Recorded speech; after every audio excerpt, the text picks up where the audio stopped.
Hola, ¿qué tal? Muy buenas tardes a todas y a todos. Bienvenidos a esta sesión más de nuestro taller de responsabilidad de madres y padres ante la disolución del vínculo matrimonial. Y bueno, pues estamos hoy muy contentos, muy de lujo con el maestro Carlos Díaz. Ahorita lo voy a presentar. Como siempre los acompaña Regina Cruz, está la doctora Claudia Tejeda. Recuerden que ella es psiquiatra y psiquiatra del CIJ Tlalpan, con quien estamos organizando esta actividad. Está nuestra queridísima jueza Ivette Anguiano, que está en el trabajo, en el juzgado, entonces ella en breve va a participar y por supuesto el psicólogo Carlos Díaz, a quien voy a presentar. Él es psicólogo de formación por la Universidad Nacional Autónoma de México, con especialidad y maestría en psicoterapia psicoanalítica en la infancia por el CUEC. Hoy en día es doctorante en neuropsicología. En la actualidad imparte la docencia a nivel licenciatura y posgrado en distintos espacios universitarios adscritos al área de criminología, pedagogía, derecho y psicología. Ha colaborado durante 15 años en programas gubernamentales como titular en psicología en diferentes clínicas y hospitales dentro del ISSSTE y colabora de manera particular como perito en psicología jurídica criminalista en casos legales referidos. También es fundador del, hace parte y se ha desempeñado en la Fundación Telegenio AC, haciendo valoraciones psicométricas con niños, niñas de altas capacidades. Es miembro fundador y presidente de la Clínica Conciencia Asociación Civil, Conciencia con SC, lo importante del nombre, ¿verdad?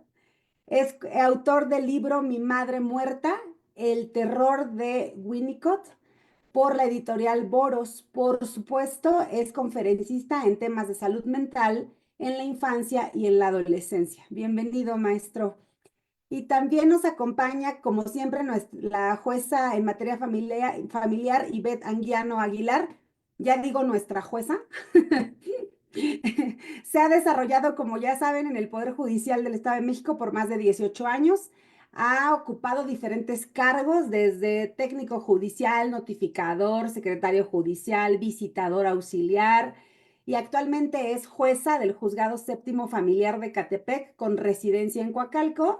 Ella es licenciada en Derecho también por la UNAM, por la Universidad Nacional Autónoma de México. Tiene diplomados y tiene una maestría en juicios orales por el Centro de Estudios Superiores en Ciencias Jurídicas y Criminológicas, y está capacitada en temas de derechos humanos, de derechos de niñas, niños y adolescentes, de perspectivas de infancias, de género y con grupos en situación de vulnerabilidad. Y bueno, ha sido docente en diferentes instituciones públicas y privadas a nivel posgrado. Pues bienvenidos los dos, los tres, y arrancamos, maestro Carlos.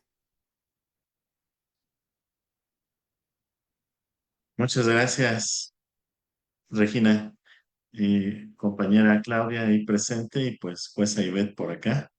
Un gusto estar con ustedes el día de hoy. Voy a compartir pantalla para poder iniciar la presentación que tenemos en mente exponer y partiendo de estos puntos, pues bueno, generar la interlocución al final de la charla, que sería algo agradable poderlas escuchar sus puntos de vista por allá en el auditorio que está pues del otro lado de la pantalla, también generar algunas preguntas y respuestas. Pues miren, les platico un poco sobre mí.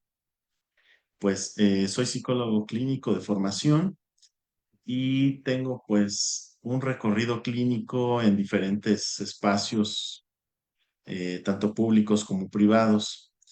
Y enfatizo en esto porque, bueno, a partir de mi este, recorrido clínico que tuve principalmente en el Adolfo López Mateos, pues me percaté dentro del área de psiquiatría, que fue mi primera experiencia como clínico que tuve ahí, pues la impresión de que la mayor parte de las personas que acudían por motivo de consulta, pues eran padres de familia y por ende, pues sus hijos o hijas.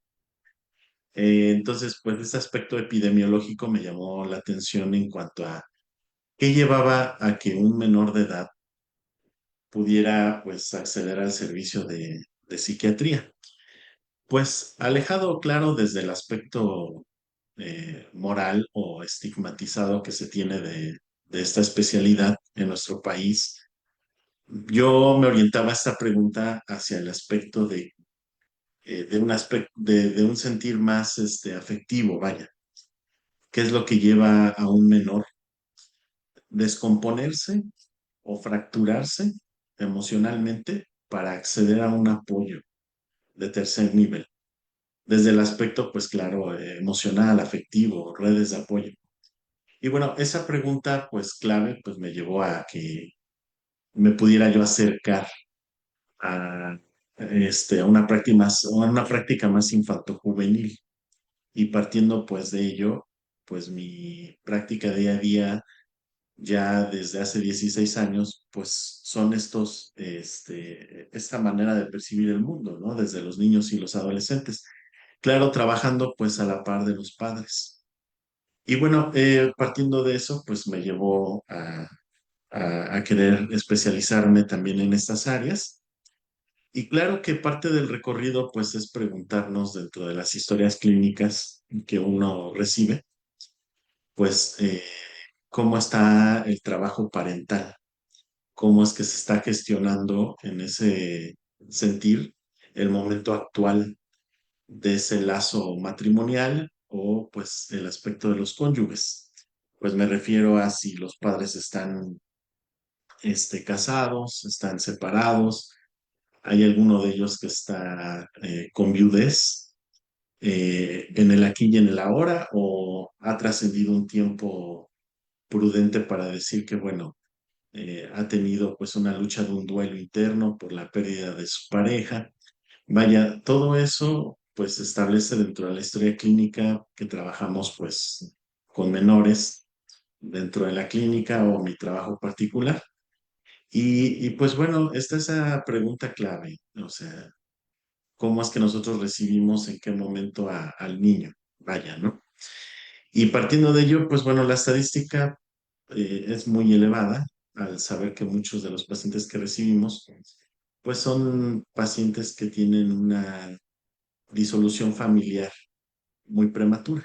Estamos hablando desde los 2 meses de vida, incluso previo al nacimiento, a los 3 años, 5 años, 10 años.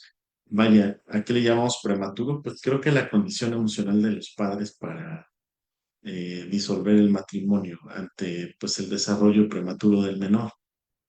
Entonces, partiendo de esto, pues nos hacemos las preguntas, ¿qué efectos emocionales tendría un menor de edad ante la disolución familiar, ante la disfunción familiar prematura?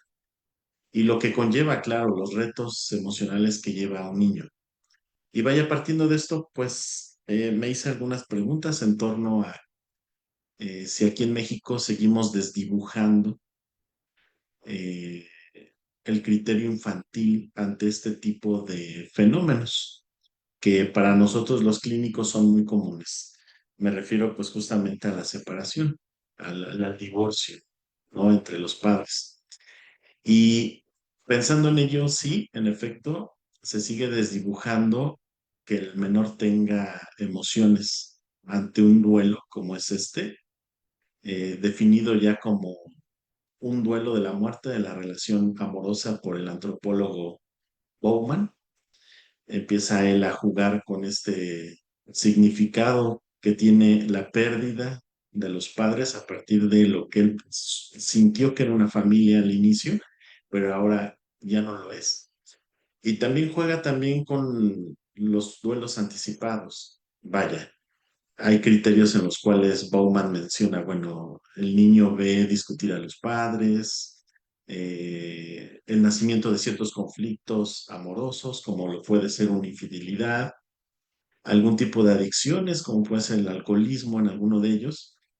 Y ese corolario o ese conjunto de variables va apareciendo en la mente del niño como una posibilidad de que algo está mal a nivel familiar y se acerca una separación. se acerca a la ruptura del vínculo familiar. No necesariamente tiene que llegar la ruptura para que él se sienta afectado, sino también este duelo anticipado a partir de las actitudes de cada uno de estos participantes en la familia, ¿no? La dinámica parental. Entonces, bueno, es como una inducción este comentario que estoy haciendo para empezar pues a adentrarnos en lo que están viendo en pantalla, que es el vínculo contra las infancias, pues el impacto de los menores, ¿no? Ante el divorcio.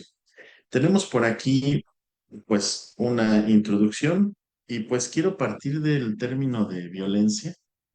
Vaya, creo que todos tenemos en el Vox Populi un imaginario social de lo que podría significar la violencia.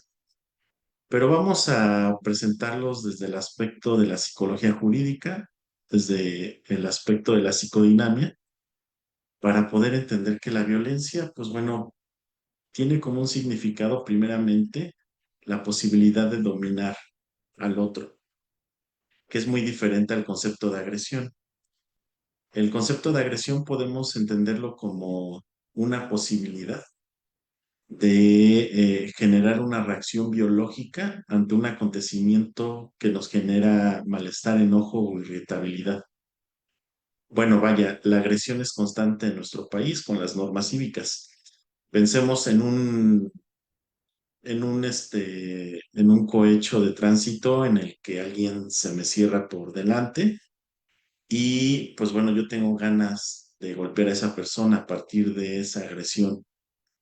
Entonces, todo lo que tiene que ver con este impulso biológico de querer golpear a alguien y toda la función, pues, vegetativa, ¿no? Respiratoria, todo el cúmulo de neurotransmisores que me hacen enojar, se puede considerar como una agresión. Es decir, no contiene un elemento racional para que yo pueda actuar ante el hecho.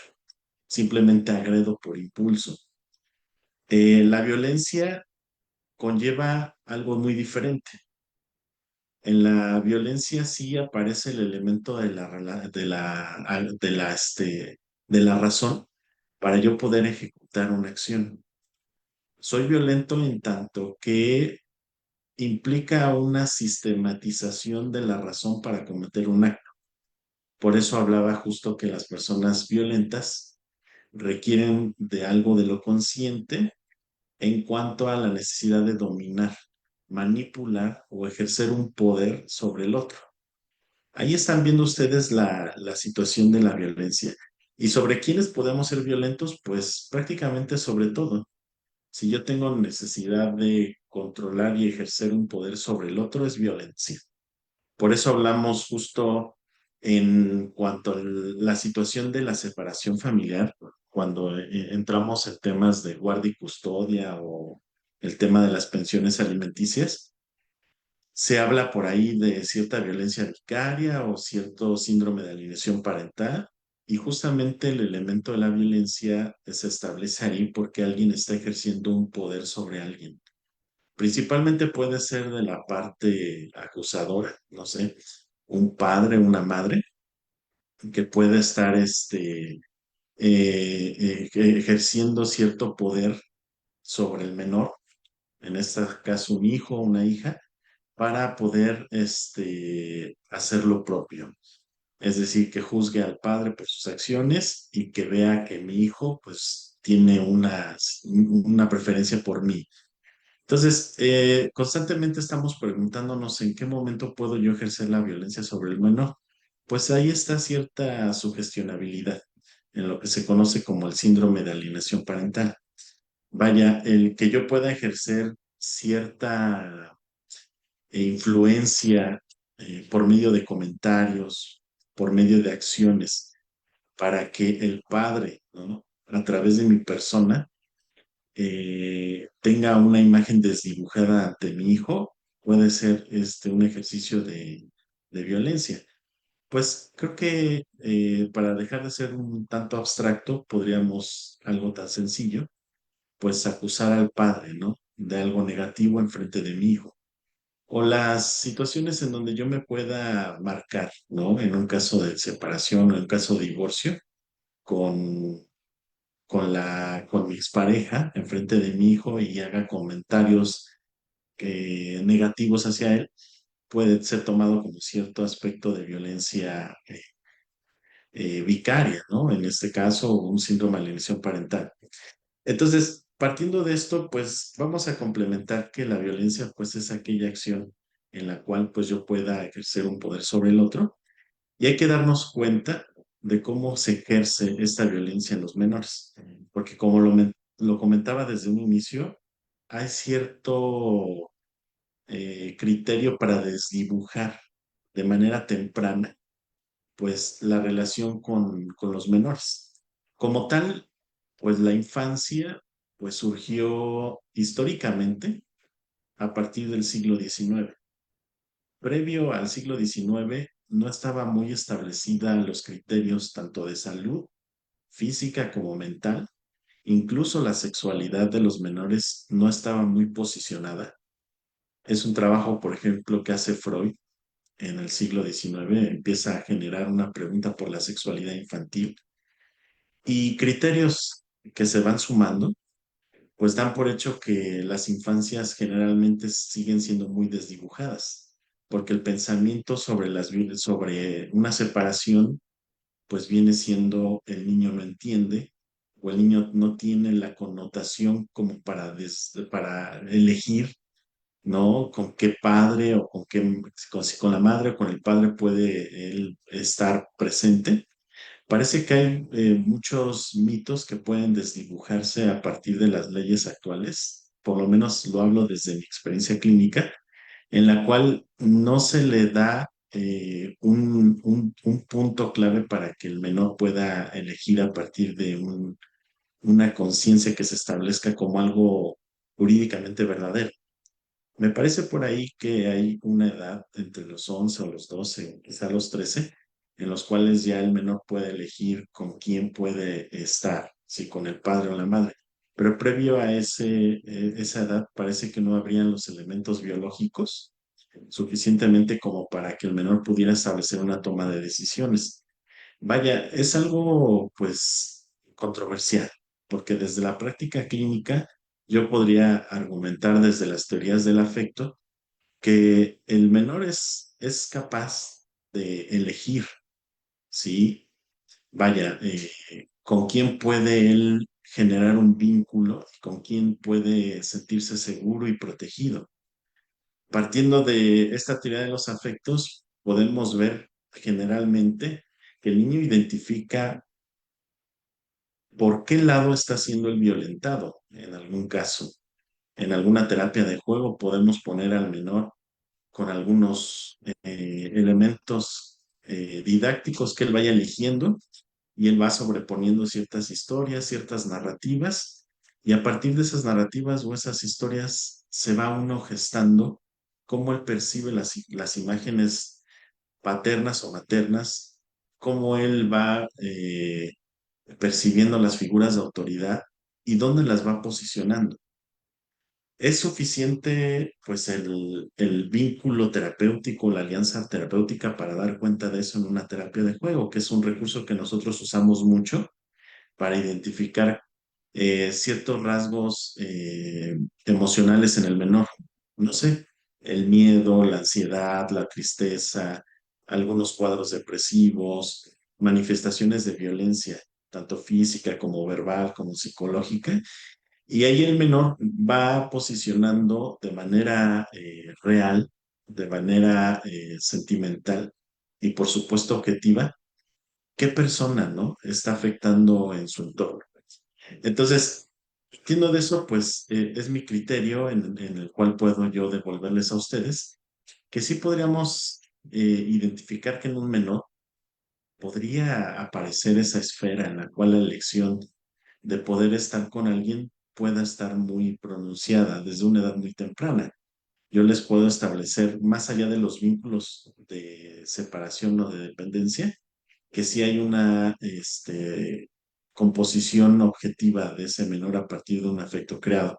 Lo establezco quizá desde la edad de los 3 años, desde los 4 años, que es lo que mi experiencia clínica me hace entender, Y bueno, a partir de ello, pues empezar a tomar decisiones jurídicas más adelante a partir del menor. Muchas veces, pues están, bueno, aquí están viendo los efectos a largo plazo de la separación. Muchas veces el menor acude aquí en el espacio clínico pensando en la práctica justamente de que llegan los padres bajo motivo de consulta, la separación, ¿sí? Pensar en la separación de los padres, habría que pensarlo de muchas formas, porque ¿qué es lo que lleva a los padres a separarse? Es una pregunta muy común que tendríamos que resolver teóricamente. Bajo este motivo de consulta, pues nosotros nos damos cuenta de un primer elemento medular, que es, pues, la separación se lleva por la insatisfacción de la pareja en primer momento. Esa insatisfacción implica un recorrido en sus historias de vida. Claro, pensemos en matrimonios tanto jóvenes, estamos hablando de 16, 17 años en adelante, y ya matrimonios un tanto más maduros, quizá alrededor de los 40 o 47. Entonces, generalmente el eje medular de la separación, reitero, pues es la insatisfacción de pareja. ¿Qué es lo que conlleva esta insatisfacción de pareja? Pues bueno, criterios como que no son afines en la personalidad. Este es un criterio importante porque si los padres no son afines en la personalidad, no va a haber una comunión de aprendizaje que pueda conllevar a generar pues un dar, ¿no? En una negociación o una posibilidad de acompañarse en ese recorrido. Y por lo tanto, no va a haber una energía para envolver la idea de un menor, es decir, el hijo. ¿A qué me refiero con envolver? Pues bueno, transmitir, heredar, compartir cierta escala axiológica que pueda llevar al menor a pues ser funcional en un plano civilizatorio. Entonces, generalmente cuando no existe una satisfacción de pareja, ya inicia un problema económico a nivel psíquico. No me refiero a un económico a nivel monetario. En un nivel económico, pues bueno, que tengan las fuerzas para justamente gestionar una crianza que implica algo democrático, ¿sí? Porque hay estilos de crianza que por ahí podrán ustedes entender que podrían ser la crianza pues permisiva, cuando justo permitimos o demás, o no se establecen ciertos límites o estructura, tanto en hábitos como en tiempo, como en higiene con el menor, y no hay una claridad en donde yo pueda posicionarme para seguir cierto marco de tiempos horarios en casa. A veces hay una crianza permisiva, justo donde no hay límites, en donde el menor no sabe para dónde orientarse. Hay otros tipos de crianza como pueden ser, pues, las crianzas autoritarias, que me sumo a la idea de que es la crianza que mayor se ocupa en nuestro país, en donde no hay elementos o estrategias para guiar y orientar el estado emotivo del menor, sino que se adhiere a un criterio heredado por una crianza paterna o materna, en la cual aplico ciertas consecuencias a partir de castigos excesivos incluso para corregir ciertas conductas del menor. Por ahí también se pueden sumar otras crianzas, pues la democrática, que es la que todos pues pensamos en algún punto que deberíamos ocupar. Pero vaya, a partir de ciertos estilos de crianza que nosotros tenemos, a veces justamente eso lleva a que no elegimos lo democrático y aplicamos otras consecuencias muy ajenas a la práctica de nosotros como padres. Es decir, les hablaba de esta insatisfacción de pareja. Vaya, ¿qué puede llevar a que una pareja esté insatisfecha? Pues bueno, muchas cosas, empezando por la personalidad que no son afines, que les estaba comentando, y también muchas veces el que no gestionemos una madurez mental para nosotros empezar a generar un criterio en la experiencia de practicar nuestro rol de padre y madre. Esto sucede cuando a veces los nichos familiares se involucran de más puede ser principalmente la figura del abuelo o la abuela que se involucran en la crianza presente del padre o la madre en ese momento. Cuando tenemos, por ejemplo, embarazos prenupciales, que son generalmente en la adolescencia, pues estos adolescentes se ven con el reto, primeramente, del imaginario social de lo que es moralmente aceptado o no. Ambos se embarazan y entonces empiezan a sobrepensar si ese hijo es en algún sentido, pues bienvenido, y ya están sobrepensando en la reacción de sus padres. Como tienen ellos entre 16 o 17 o 18 años, ya hay un pensamiento de miedo ante la posibilidad de dar a luz a este bebé que viene en camino. Partiendo de ese miedo, pues bueno, se rompe esa barrera del silencio, se transmite en algún sentido esta información a los padres y los padres pueden reaccionar de muchas formas al saber que sus hijos están siendo presionados socialmente por la idea de dar a luz o practicar pues el aborto. Entonces, esta es una práctica muy común en la que los padres pueden involucrarse y este involucramiento puede llevar a retirar la experiencia personal en estos adolescentes para ejercer una maternidad. A veces nosotros llamamos eh, este secuestro, ¿no? Este retiro de esta maternidad como un secuestro por parte de la figura del abuelo o la abuela. Y hay una imposibilidad en la que ellos puedan ejercer esa experiencia desde el sostén, por ejemplo, materno. Me refiero a cargarlo, a cubrirlo del frío, el bebé, claro, al alimentarlo. Entonces, los padres meten juicios en esa maternidad que no es suya y secuestran en momentos ese ejercicio. Eso puede generar, es un ejemplo, que puede generar en un inicio una cierta insatisfacción. Y pensemos psíquicamente cómo los padres, pues al ser padres prenupciales, pensemos en que, bueno, no tienen la suficiente madurez emocional como para empezar a ejercer cierta crianza democrática en sus hijos. Ajá. Esto lo marco porque la mayoría de los casos clínicos que nosotros recibimos muchas veces vienen de embarazos no planeados, embarazos adolescentes, y a mediano plazo empiezan problemas de disolución familiar. Una, porque, bueno, las personalidades, como lo reitero, no eran afines, pero únicamente hubo una actividad de intimidad en lo sexual y se tuvo al menor. Y posterior a eso, pues ya no había otro interés más allá de lo carnal. Simplemente, como le dicen ellos, tuvimos un accidente y pues nació nuestro hijo. Entonces ahí empiecen ustedes a pensar cómo se empieza a construir esos efectos emocionales en la construcción social de un menor. Si pensamos que fue algo no planeado, si fue un efecto de un accidente, si fue presión de los padres para tenerlos, ya empecemos nosotros a construir algo que se llama un imaginario social sobre ese bebé, que implica el deseo de tenerlo o no tenerlo. Desde esos momentos ya empezamos nosotros a determinar que si ese vínculo familiar va a perdurar o va a estar medianamente poroso por alguna actividad en la cual la insatisfacción perdure, o simplemente pues no lo intentamos y ni siquiera pues bueno, promovemos un ambiente seguro para el menor. En este caso pues hay padres separados desde los primeros meses de vida en los cuales yo sigo viviendo con mi madre, otros con sus padres y viceversa, la madre o el padre. Entonces, ahí se suman experiencias, ¿no? Clínicas que uno va escuchando y bailando.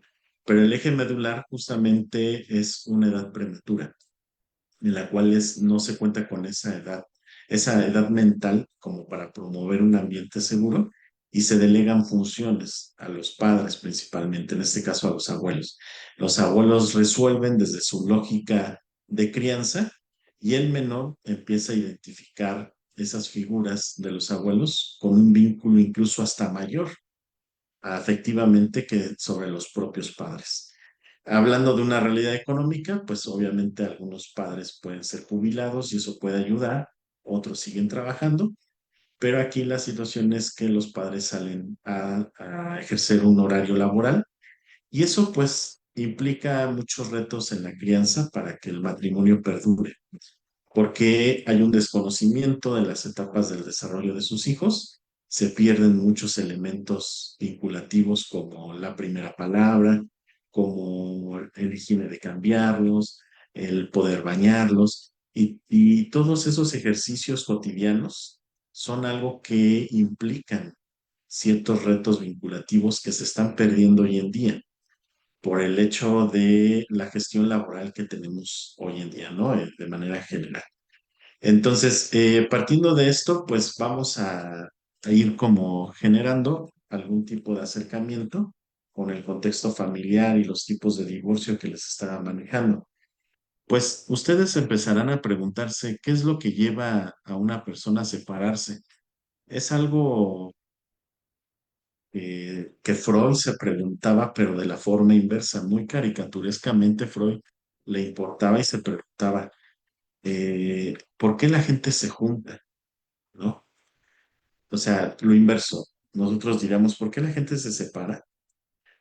Pues para Freud diría, pues bueno, más importante es preguntarse cómo es que se junta la gente, qué tipo de atracción psíquica podríamos tener o afinidades con una persona para comulgar en un tiempo, en una consecuencia temporal de nuestras vidas y poder decidirnos casarnos.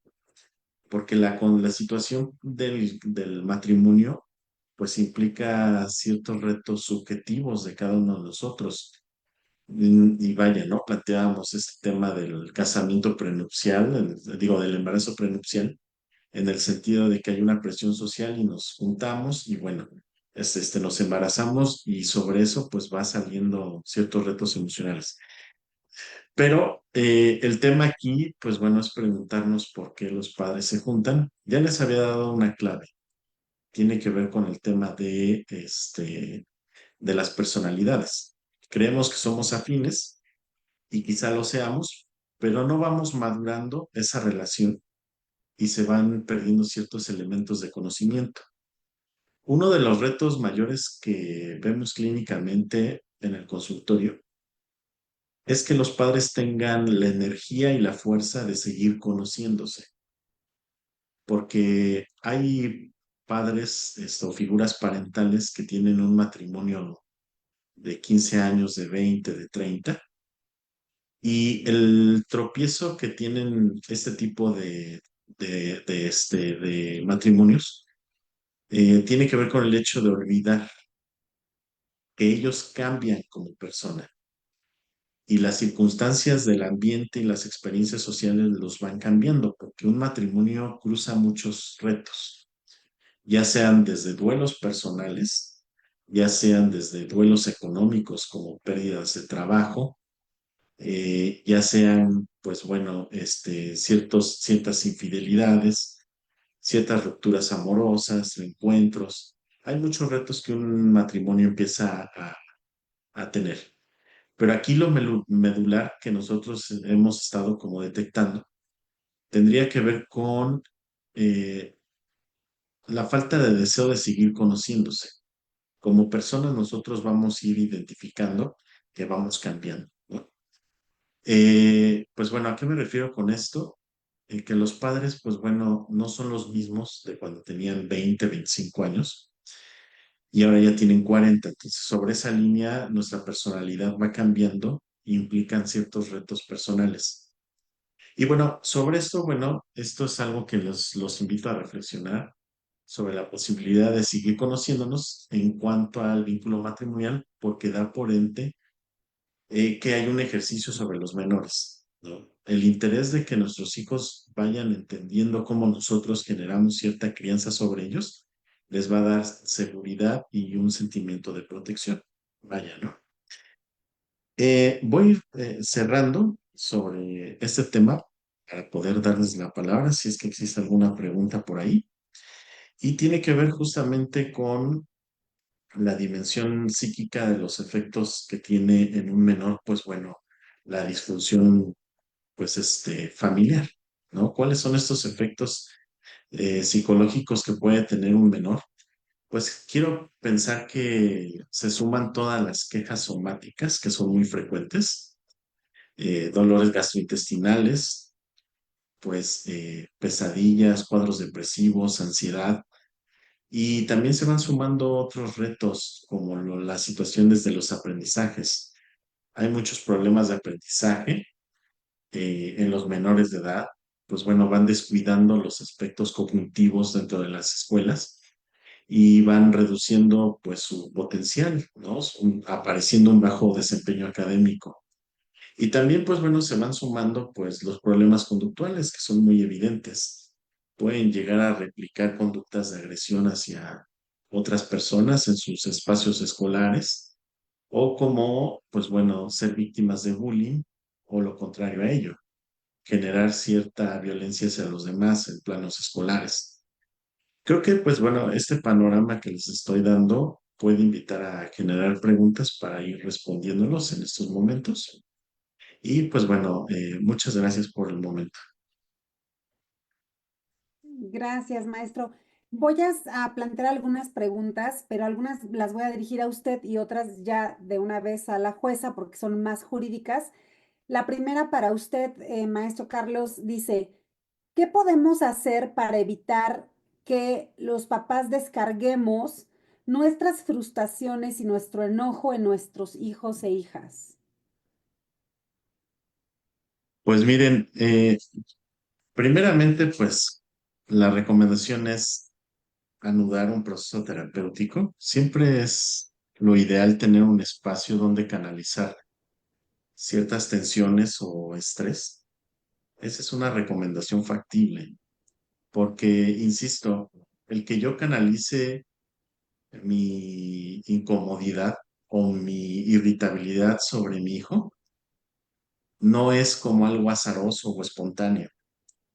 Tiene que ver muchas veces con elementos de nuestra historia personal, de cómo yo reacciono ante los problemas o cómo me enseñaron a reaccionar ante las dificultades de la vida. Eso implica hacerme preguntas sobre mi crianza personal cuando yo era hijo. Por ahí nosotros decimos, nosotros no juzgamos a los padres porque los padres también fueron hijos, ¿no? Cuando vienen acá al consultorio. Entonces tienen una historia de vida. Entonces parte de la invitación es, bueno, ¿cómo evitar? Pues creo que identificando qué es lo que me está molestando o qué me está generando cierta insatisfacción. Porque la crianza aquí, lo interesante es que la maternidad y la paternidad es un ejercicio diario y es un saber hacer, ¿sí? Es un saber hacer, pero también es un saber estar. Digamos, los padres dicen, ¿qué hago? Pues yo les digo, sepan estar frente a sus hijos. El hacer es algo muy sencillo, pero el saber estar es algo diferente porque establece vínculos, ajá, establece relaciones de apego, el saber estar frente a ellos. Identificar mi insatisfacción sería un eje para evitar yo generar frustraciones frente a mis hijos. ¿Qué es lo que me está generando insatisfacción? Si es el área de mi economía, el área de mi sexualidad, el área de mi matrimonio, todas esas preguntas son válidas. Bien, muchas gracias. Para la jueza, ¿cree que tal vez se debería de considerar la opinión de los niños menores a 12 años que viven violencia en su hogar y no dejarlos toda su niñez expuestos a este tipo de vida que les afectará tanto en su desarrollo? Bueno, en realidad la opinión del infante no tiene que ver con la edad. Les explicaba yo, comentábamos las charlas pasadas, que a los infantes debe escucharse desde el momento mismo en que ellos ya empiezan a tener algún tipo de comunicación vía verbal. No importa si ellos tienen 3 años, 10 años, 12 años o si tienen 18 años, perdón, 17 años. Siempre debe tomarse en consideración su opinión. Esto no quiere decir que de manera irrestricta el juez valide las emociones o la opinión del infante. Se va a hacer en un entorno generalizado, es decir, sí vamos a tomar en cuenta la opinión del infante, pero también con los otros medios de prueba. En el caso específico que comentan, si el infante está viviendo violencia, bueno, la persona juzgadora tendrá que evaluar cuál es el comportamiento y sobre todo, pues cuestionar o tratar de dialogar respecto de este tipo de violencia. Incluso muchas veces la víctima de violencia, llámese niño o no niño, puede ser que no se identifique como una persona violentada. Y esa es una situación grave. En ocasiones, por ejemplo, nos toca charlar con pequeños que nos indican, bueno, es que mi mamá sí me pega, pero no me pega fuerte, ¿no? O mi papá sí me pega, pero no me pega fuerte. Y normalmente lo realiza porque yo me porto mal. Entonces empezamos a ver en su diálogo que van justificando ciertas acciones. O sí, en alguna ocasión me pegó y con la hebilla del cinturón me dejó marcado, pero solamente ocurrió una ocasión. En alguna ocasión un pequeño que era gravemente lesionado me decía, le preguntaba yo, bueno, ¿y qué tan seguido son estos castigos corporales que recibes? Y me decía, no es tan frecuente, a lo mejor son 2 veces a la semana.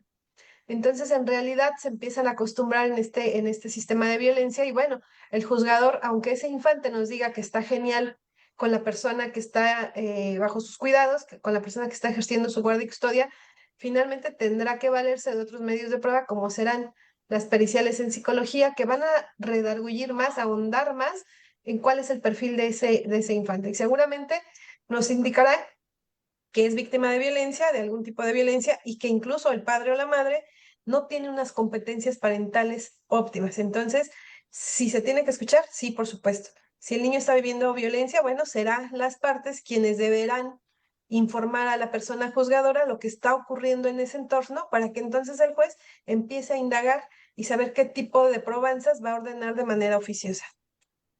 Bien, creo que aquí lo importante es destacar la importancia del trabajo de este binomio del juez con el psicólogo perito de una forma profesional y ética, ¿no? O sea, en realidad creo que es valioso mencionarlo. Muchas gracias. La siguiente pregunta es para el maestro. ¿Qué debo hacer si el adolescente se comporta de una forma agresiva con sus hermanos y con su mamá posterior a la ruptura matrimonial? El adolescente estuvo 2 años en terapia y yo no veo avances. Sí, muchas gracias. Pues mire, generalmente nosotros cuando pensamos en un adolescente agresivo, como madre y como padre, lo estoy como dirigiendo.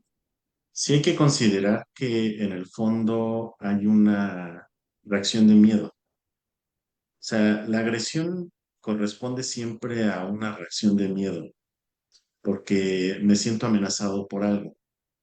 Considerando esto, habría que empezar a identificar a nivel de la dinámica familiar qué está estimulando este miedo en el adolescente para que reaccione de manera agresiva. Y estamos hablando desde cosas muy simples hasta algo muy elaborado. Desde simple, pues bueno, que no me saludaste cuando me levanté o no me miraste cuando me fui a la escuela.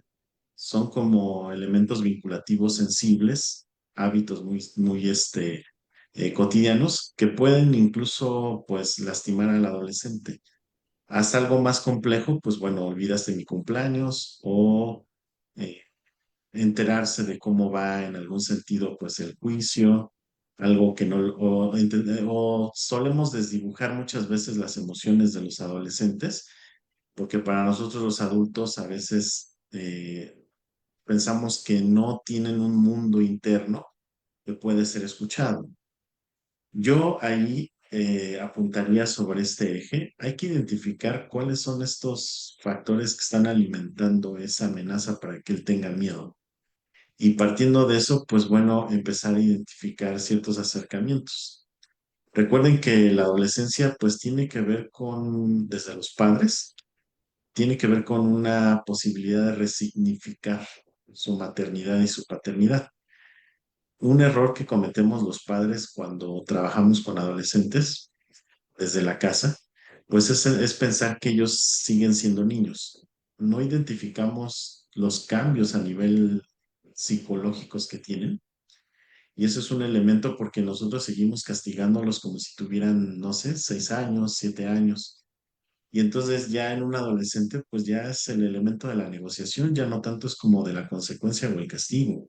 Y a veces nosotros como padres nos limitamos mucho a eso, al ver que la transición corporal incluso, hormonal o psicológica, de un adolescente, ahí está ya presente. Entonces, esa particularidad, pues bueno, yo invitaría a identificar esas variables para disminuir esos estímulos que pueden hacer sensible al adolescente. Bien, la doctora Tejeda nos escribe, se debe descartar depresión. En estos casos también recomendamos identificar, ya que la depresión en adolescencia se manifiesta diferente que los adultos. Esto es complejo por los varios elementos a considerar, como el desarrollo de la personalidad, el vínculo, las competencias parentales. Es una etapa de vida importante y hay que analizar la etapa familiar y los contextos escolares. Gracias. A ver, a continuación hay dos preguntas, una la hace un papá y una la hace una mamá. Y tienen que ver con, mi perro, tiene que ver con contextos legales. Va para la jueza Ivette. A ver, dice, papá dice, ¿cómo ayudo al niño, niña o adolescente a cambiar su forma de vida cuando es violentado por la mamá, que es quien tiene la guarda y custodia, además de ser amedrentado si es que se pone a favor del papá y la madre se niega a recibir atención psicológica? Eso lo preguntó un papá. Ahora una mamá dice, yo soy víctima de violencia vicaria, tengo 3 hijos. Su papá los sustrajo de nuestro hogar y los llevó a vivir con sus papás y su hermana. Los niños están demasiado manipulados por todos ellos. En la audiencia de escucha del menor refirieron cosas que no son ciertas y son causa de esta manipulación y del cómo los están utilizando para causarme un daño a mí, pero en realidad los más afectados son mis hijos. Aún no dan resolución de esta audiencia. Me dicen que debo pedir pruebas periciales para demostrar que existe una manipulación, pues me cortaron todo el contacto con ellos desde hace 3 años. Ok, aquí es bien importante que todos los que somos padres o madres, desde el primer acto de violencia, empecemos a tomar cartas en el asunto, tanto jurídicas como psicológicas. Creo yo que en respuesta primero al papá, que percibe que su hijo está viviendo violencia, antes de intervenir de manera inadecuada con nuestras opiniones como padres, creo yo que tendrá que hacerlo un profesional de la materia. Es decir, acudir a un juez en materia familiar y hacerle saber cuáles son estos tipos de violencia que está viviendo el infante. El juez de manera oportuna, bueno, emplazará a la parte demandada y esta también tendrá que dar contestación a cada uno de los hechos que estén sucediendo. Y de manera inmediata, seguramente la persona juzgadora ordenará la escucha de este infante y la práctica de las periciales en psicología y seguramente también en trabajo social para empezar a conocer ese contexto. Cuando de la escucha del infante o incluso de los escritos que fijan al índice, es decir, la demanda y la contestación, se advierte que hay problemas de falta de comunicación en los padres y cualquier tipo de violencia, ya sea psicológica por manipulación, física por algún tema de agresiones, bueno, lo primero que va a hacer el juzgador es empezar a implementar medidas de protección.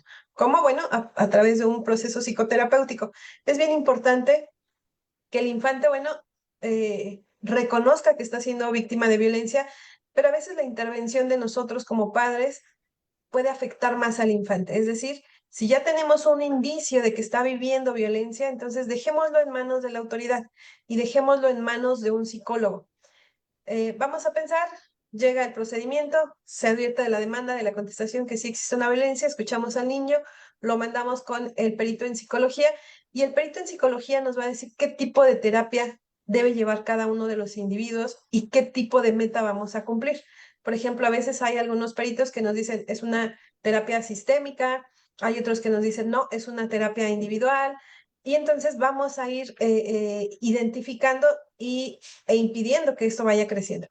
En el tema de la violencia, eso es en cuanto a la respuesta del primero. ¿Cuál sería concretamente? Bueno, que acuda a un juez de lo familiar, que narre detenidamente en qué consiste los hechos violentos de los cuales es objeto su hijo, que solicite la escucha del infante, que solicite también la práctica de la pericial en psicología y será seguramente este el trámite que le dará el juzgador.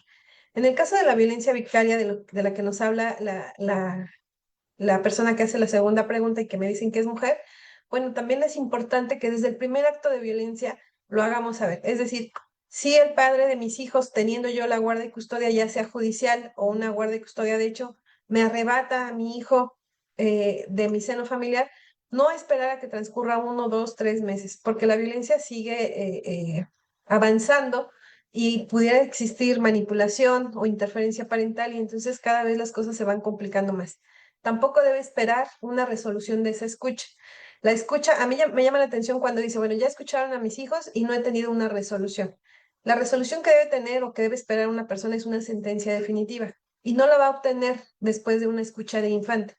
La escucha de infante solo es un elemento más que le servirá al juzgador para que en sentencia definitiva pueda decidir de manera objetiva quién de los padres le ofrece un mejor entorno. Entonces, si estamos esperando que con la escucha tengamos una resolución, eso es incorrecto. Debemos seguirle dando trámite al procedimiento hasta llegar a la sentencia. Ahora bien, pregunta, ¿solicito la pericial en psicología? Bueno, el juez ya la tuvo que haber ordenado desde el primer momento en que tenía la contestación, porque son las primeras probanzas que permitirán incluso dictar medidas de protección. Es importante, si no lo han hecho, bueno, que sí lo soliciten, pues necesitaríamos tener un mayor contexto, pero bueno, en términos generales, pues mi sugerencia es que cualquier tipo de violencia que ustedes vivan, física, psicológica, vicaria, lo hagamos de saber de manera inmediata, porque todo el grupo familiar, entonces vamos a ir a atacar ese fenómeno que estamos viviendo dentro de la familia. ¿Qué pasaría si yo estoy percibiendo que mi hijo o mi hija vive violencia al lado de su padre? Y resulta que lo emplazan, se hace la pericial en psicología, se lleva a cabo la escucha y no hay ningún tipo de violencia. Solamente es una percepción a lo mejor mía, bueno, no pasa nada, pero finalmente ya estamos poniendo atención en ese fenómeno. Entonces, si tenemos la percepción de que existe violencia, hay que demandar ante un juez familiar.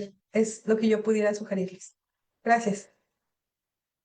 Gracias, jueza. De hecho, el siguiente miércoles con la jueza Ivette Anguiano tenemos el análisis de este tipo de violencia que se denomina violencia vicaria.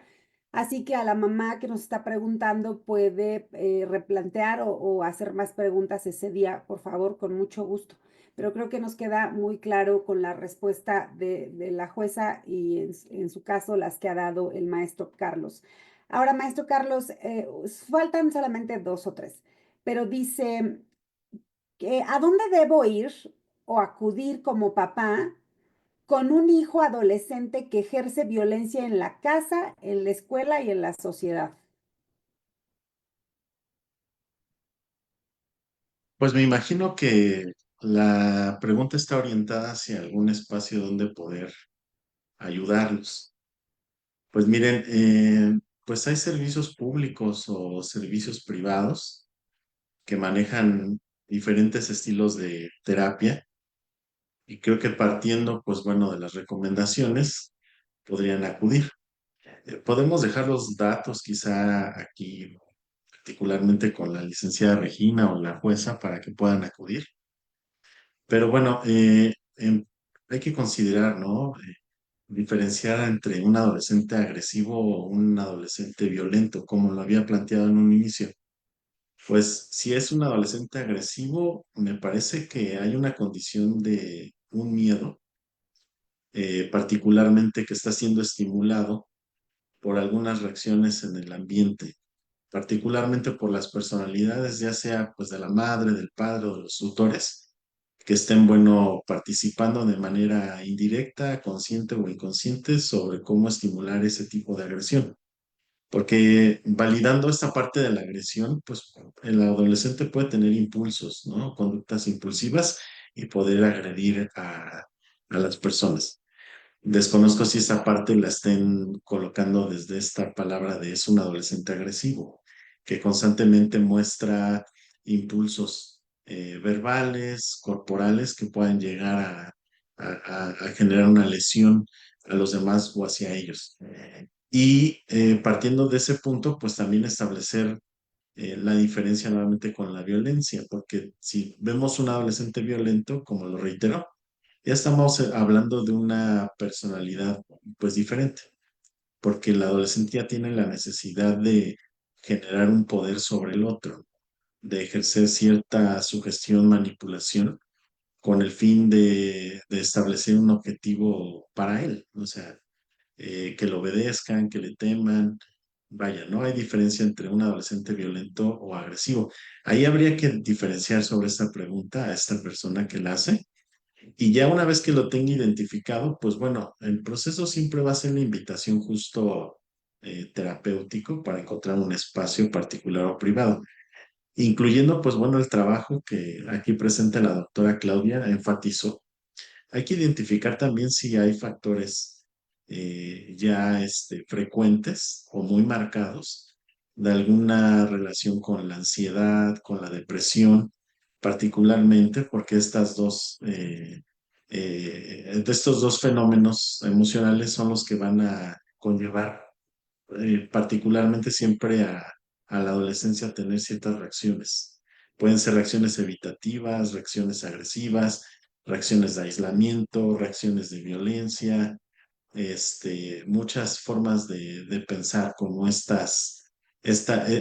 comorbilidad de ansiedad y depresión siempre va a ejercer en nosotros ciertas respuestas que a lo mejor no imaginamos.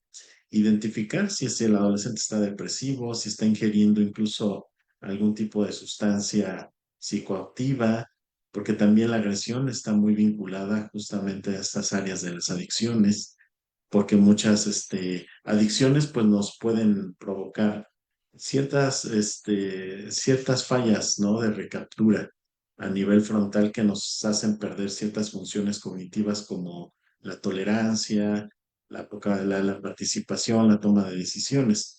También hay que identificar si mi adolescente tiene este tipo de acercamientos a alguna sustancia que pueda detonar en esos impulsos y visibilizarlo, porque muchas veces los padres tendemos a desdibujar, invisibilizar, incluso hasta ser cómplices de este malestar del mismo adolescente. Al no hablarlo, al no decirle, al no señalarlo, al no invitarlo a tener apoyo y sumatorias, se puede perder también este apoyo. Y a mí me gustaría agregar que tenemos que contemplar también qué hago con eso, ¿no? Además de lo que dijo ya el maestro Carlos, tipificar la violencia, clasificarla, ver la intensidad, la gravedad y las consecuencias, la familia que está haciendo. O sea, lo contengo, sé contener emocionalmente, sé redirigirse ese comportamiento, cómo me estoy relacionando también con ello, yo violento también, o en defensa estamos jugando a ese juego de poder, y la edad del chico, o sea, qué esfuerzos son los que hemos realizado y canalizado. Ya tomamos terapia, ya tomamos medicamento, estamos con pura terapia y requiere incluir a un psiquiatra o medicamento o hasta una hospitalización.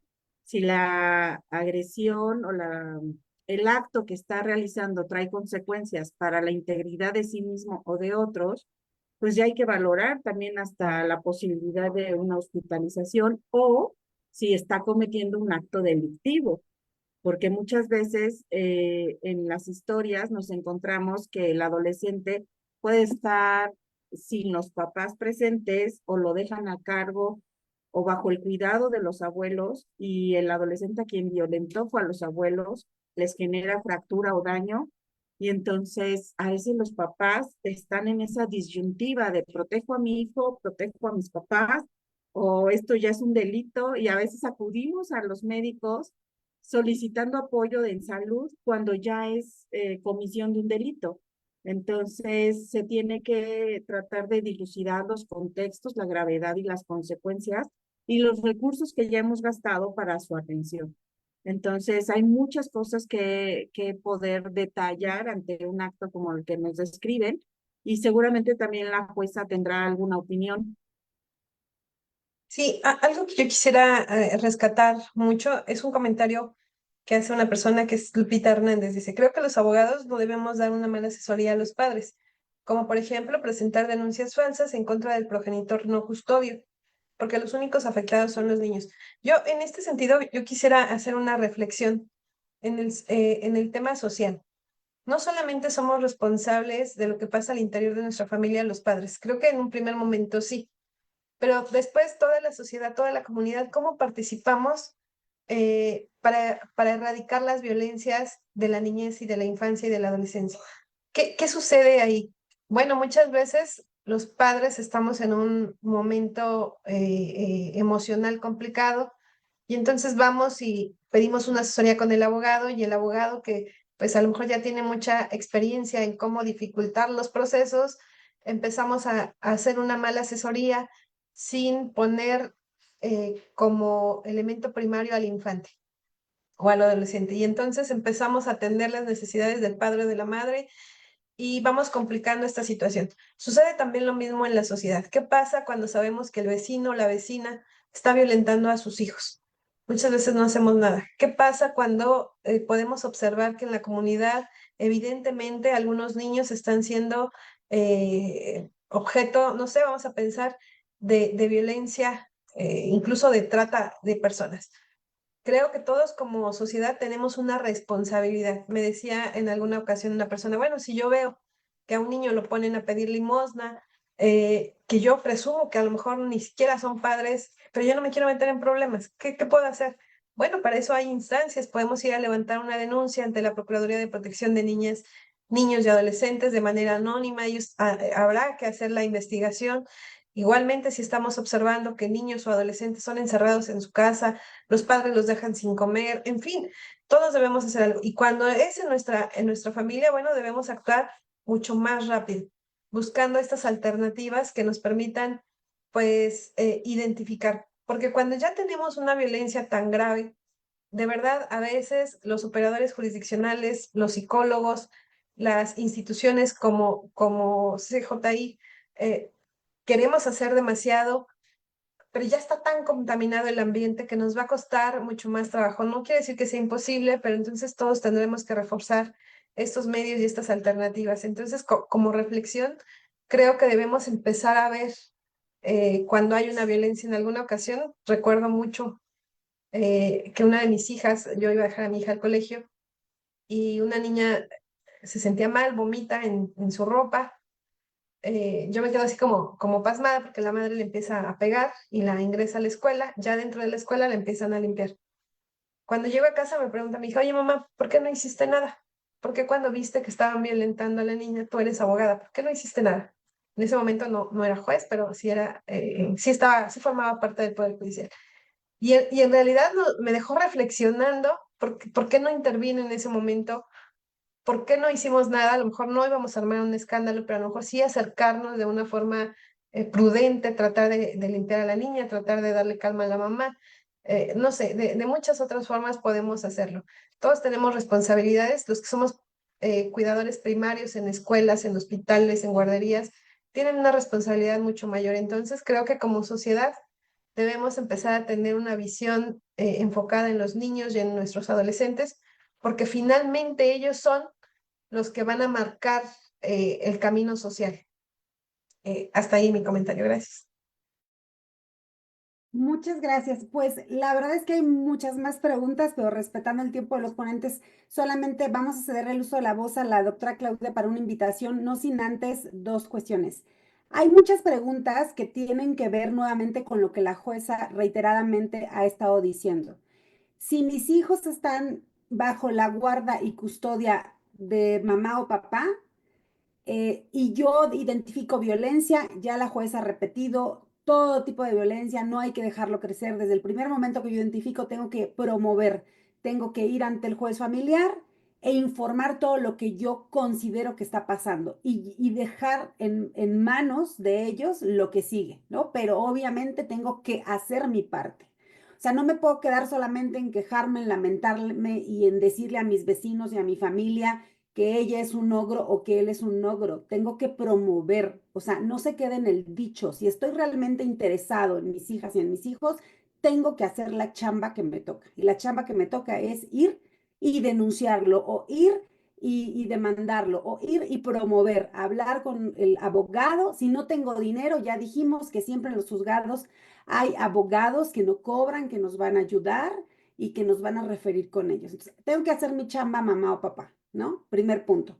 Segundo punto, a todas las personas que nos están preguntando, nuevamente, si yo veo que mi hijo es violento, si yo veo que mi hija es víctima, si yo veo que sufre bullying, si yo veo o sea, ya nos dijeron la psiquiatra especialista, el psicólogo perito, pues la terapia no hace daño y el especialista en salud mental es el que determina si te toca psicólogo, si te toca psiquiatra, si te toca paido, si te toca medicación o no te toca, si te toca una terapia conductivo-conductual o una terapia diferente. O sea, dejemos en los especialistas estos. Y como mamá y papá también tengo que hacer mi chamba. O sea, si mis hijos, llega mi hija hoy y me dice, mamá, soy víctima de bullying, tengo que hacer mi chamba. O sea, y si me habla el director y me dice, tu hija es bullying, hace bullying, genera bullying, tengo que hacer mi chamba. Y parte del trabajo es acompañamiento psicológico para mí y para mi hija, porque yo tengo que aprender a tratarla o a tratarlo. Entonces, estas preguntas vienen mucho a reincidir, y ahí están las respuestas de los especialistas, de quienes hemos aprendido ya a lo largo de más de 14 sesiones, ¿no? Ahora, solo para cerrar y dejarle el uso de la voz a la doctora, a la jueza dicen, antes de que tenga la sentencia definitiva, el juzgador con pruebas puede cambiar la guarda y custodia de menores si es que están siendo violentados sus derechos. Sí, claro. Recordemos que la guarda y custodia en un procedimiento se va a dividir en dos fases. Puede ser una guarda y custodia provisional y la definitiva, que es en sentencia y únicamente se puede modificar a través de un juicio nuevo.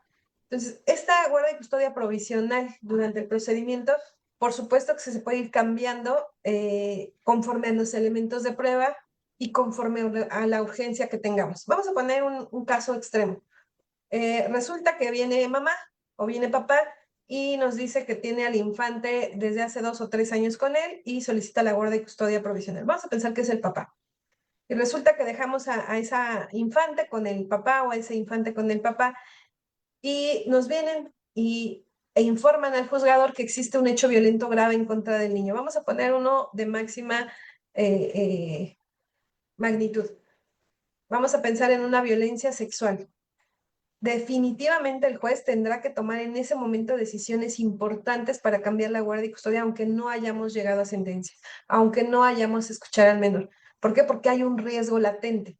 Ante ese riesgo, bueno, lo primero hay que entablar medidas que nos permitan resguardar a ese infante, verificar si se inició la carpeta de investigación, porque se va a llevar por 2 procedimientos diferentes. ¿Qué elementos tenemos? Puede ser que en muchos de los casos, y es por ello que el comentario de la persona me llamaba la atención, muchas veces hacemos denuncias falsas y los únicos que pagan esa denuncia es el padre que hace la denuncia o la madre que hace esa denuncia falsa. Pero bueno, finalmente durante el procedimiento seguramente llegaremos a la verdad.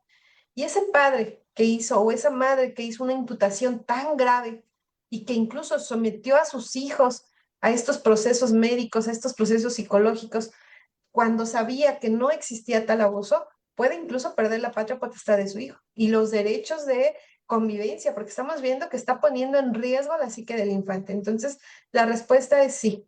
Sí podemos cambiar una guardia y custodia provisional, aunque no haya llegado hasta sentencia definitiva, porque vamos ponderando los elementos de prueba que tenemos en ese momento.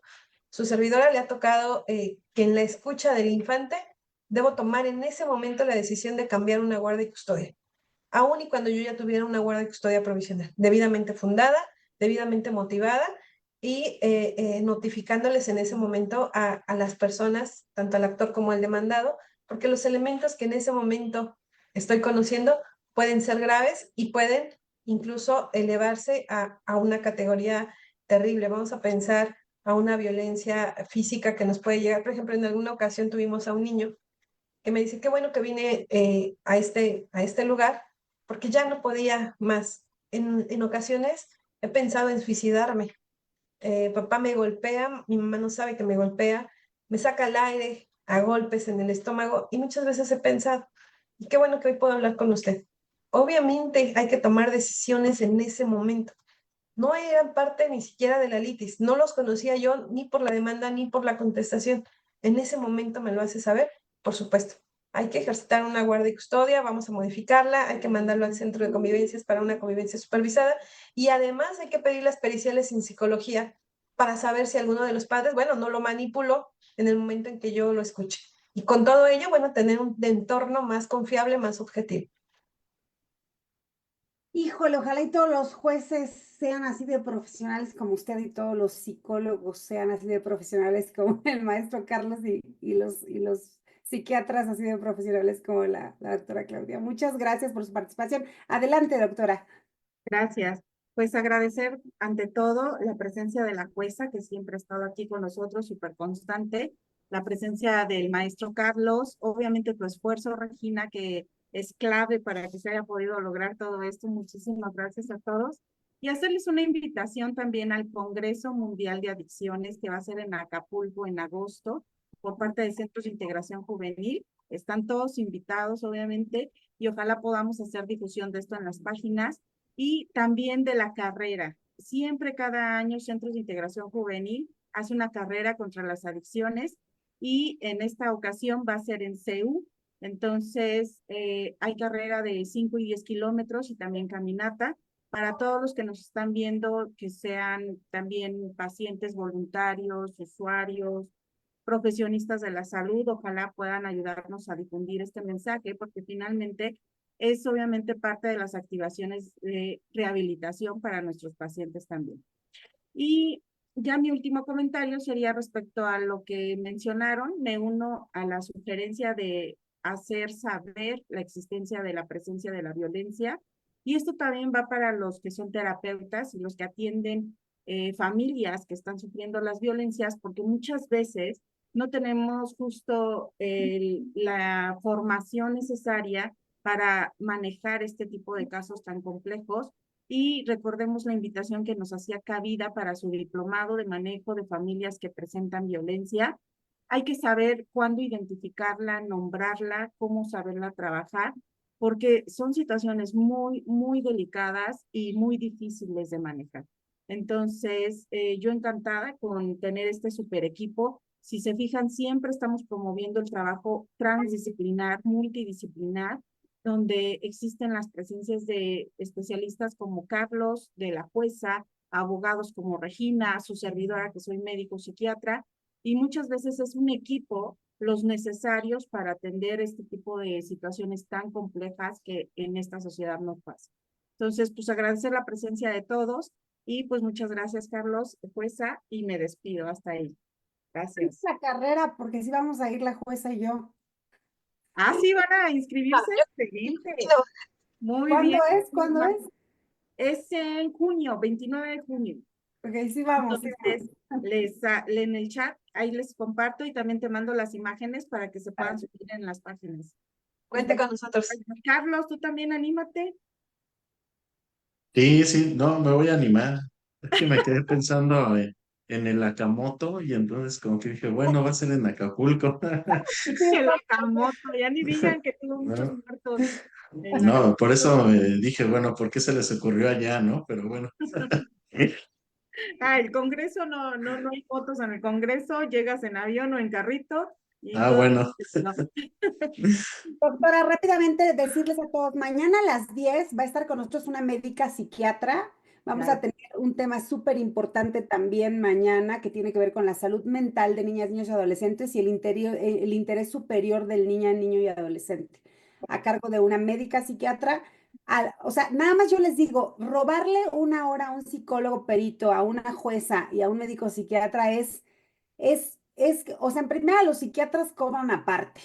¿No? O sea, entonces esto es gratis, conéctense mañana a las 10, compartan, escuchar la voz de una jueza después de su horario de trabajo, ahí está en su oficina, no ha comido, sí vale mucho la pena, por favor. Mañana nos vemos a las 10 y el miércoles con el tema de violencia vicaria nos vemos con la jueza Ivette, igual a las 5 de la tarde el miércoles y mañana a las 10 de la mañana. Muchas gracias. Gracias. Quiero comentarte algo, Regi. Tengo ahí algunas preguntitas también, incluso para la psiquiatra. Entonces, si me permites, te los mando. Creo que va a ser un poquito complicado poderme conectar, pero tiene que ver con los niños con autismo. Entonces, tengo por ahí algunas preguntas, si ustedes me ayudan, y yo ya lo escucho en la reprogramación. Voy a hacer todo lo posible por conectarme ya al final y ojalá me den la oportunidad de hacerle algunas preguntitas. Sí, Con vale. confianza, jueza, mándeme WhatsApp y lo platicamos. Muchas gracias. Cuídense mucho, excelente tarde. Hasta luego, gracias, bonita tarde, gracias, bye.